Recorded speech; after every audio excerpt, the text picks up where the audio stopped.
vstal na ráno, tak obyčejně, když se šlo a některý dostal, tak to se zepře a potočí se a když padl na znak, tak jsme se ho nevšímali. Ten je mrtvý.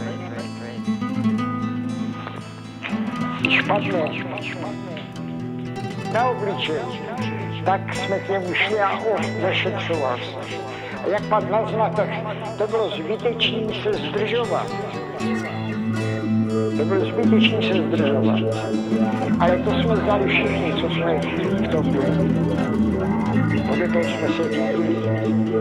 Ten člověk nadvědí a otočí se, práskne se.